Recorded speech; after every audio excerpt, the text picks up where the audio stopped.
নমস্কার বন্ধুরা, আবার একটা নতুন রেসিপি নিয়ে চলে এসেছি। আজকের রেসিপি কুমড়োর ভর্তা বা হাতে মাখা কুমড়োর রেসিপি। যারা কুমড়ো খেতে ভালোবাসে না তারাও কিন্তু খাবে, এতটাই টেস্টি হয়। কুমড়োর রেসিপি যেহেতু কুমড়ো তো লাগবেই, সেই জন্যে কুমড়োগুলোকে দেখতেই পাচ্ছ, একদম পাকা কুমড়ো এরকম লম্বা লম্বা করে একটু সরু করে কেটেছি। খুব সরু নয়, আবার খুব মোটা মোটাও নয়। এই পর্যায়ে আমি সর্ষের তেলে করব। অবশ্যই এইসব রেসিপিগুলো সর্ষের তেলে করলে ভালো হয়। সর্ষের তেলের মধ্যে কালো জিরে ফোড়ন দিয়ে দিতে হবে। কালো জিরেটা ফোড়ন দেওয়ার পর যখন দেখবে বেশ একটু হালকা ভাজা হচ্ছে, তারপরেই দুটো কোয়া রসুন দিয়ে দিয়েছি। দিয়ে হালকা করে সুন্দর করে ভেজে নিতে হবে। লাল করলে হবে না, হালকা করে বাদামি করেই সুন্দর করে ভেজে নিতে হবে। এই রেসিপিটা বাচ্চারা যেমন পছন্দ করবে, বড়রাও পছন্দ করবে। আর যারা কুমড়ো খেতে ভালোবাসে না তারাও কুমড়োর প্রেমে পড়ে যাবে। সেই জন্যে অবশ্যই ট্রাই করে দেখো, আর ভালো লাগলে অবশ্যই কমেন্ট করে জানিও। দেখতেই পাচ্ছ রসুনটাকে বেশ হালকা করে ভাজা করে নিলাম, একটু হালকা গোলাপি রং হলেই হবে। সেইখানে আমি কুমড়োগুলো দিয়ে দিচ্ছি। সব কুমড়োগুলোই এর মধ্যে দিয়ে দেবো। সুন্দরভাবে দিয়ে কুমড়োটাকে ভালো করে ভাজা করে নেব, সুন্দরভাবে ভাজা করে নেব। একদম গরম ভাতে কিন্তু সম্পূর্ণ সব ভাতটাই খেয়ে নেওয়া যাবে কুমড়োর এই রেসিপিটা দিয়ে, এতটাই সুন্দর হয়। অবশ্যই ট্রাই করে দেখুন। কুমড়োগুলোকে ভালো করে ছড়িয়ে ছড়িয়ে দিচ্ছিলাম, ছড়িয়ে ছড়িয়ে দিয়ে কুমড়োগুলোকে ভাজা করছিলাম। হালকা দেখতেই পাচ্ছ লালচে ভাব এসে গেছে, তখন এর মধ্যে একটু লবণ দিয়ে দেবো।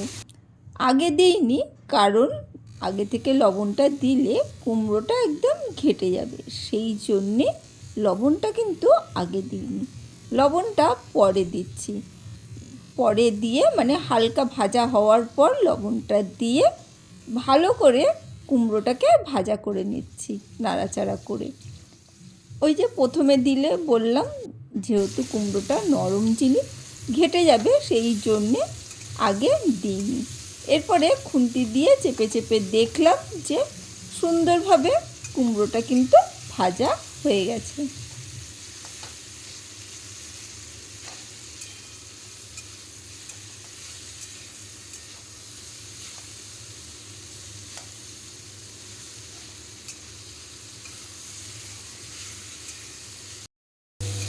কুমড়োটা দেখতেই পেলে কুমড়োটা কিন্তু ভাজা হয়ে গেছে। এখানে এবারে কুমড়োগুলো তুলে নেব। এখানে দেখো একদম কুচি কুচি করে পেঁয়াজ কুচিয়ে রেখেছি, আর একটু কাঁচা লঙ্কা আর ধনেপাতা রেখে দিয়েছি। তার মধ্যে কুমড়োগুলো তুলে নিচ্ছি সুন্দরভাবে। কুমড়োগুলো এই কালো জিরে আর রসুন ফোড়ন দেওয়াতে কিন্তু দারুণ একটা টেস্ট এসেছে। অবশ্যই এইভাবেই ট্রাই করে দেখো। একদম সিম্পল রেসিপি, কিন্তু খুব সহজ। আর কিছু কিছু সহজ রেসিপিও এত দারুণ খেতে হয়, সেইগুলো না ট্রাই করলে বোঝা যায় না। চলো কুমড়োগুলোকে ভালো করে তুলে নিচ্ছি আমি থালার মধ্যে। কুমড়োগুলো মাখবো, কিন্তু কিভাবে মাখছি সেটাও দেখে নিতে হবে।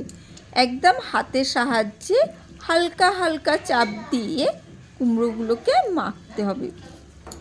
একদম চটকে একদম মিহি করে ফেলবে না। কিছুটা আস্ত কুমড়ো থাকবে, একটু শক্ত শক্ত আস্ত আস্ত থাকবে, আর কিছুটা মাখা হয়ে যাবে। এইভাবে কিন্তু কুমড়োটাকে মাখবে। তাতে কি হবে, কুমড়োটা যে খাচ্ছ, যারা কুমড়োটা পছন্দ করে না তারা কুমড়োটা খাচ্ছে সেটা কিন্তু বুঝতে পারবে, একেবারে না বুঝতে পারলে কিন্তু যে কোনো খাবার কিন্তু পরবর্তীকালে সেই সবজিটা অন্য কেউ খেয়ে বুঝে উঠতে পারবে না।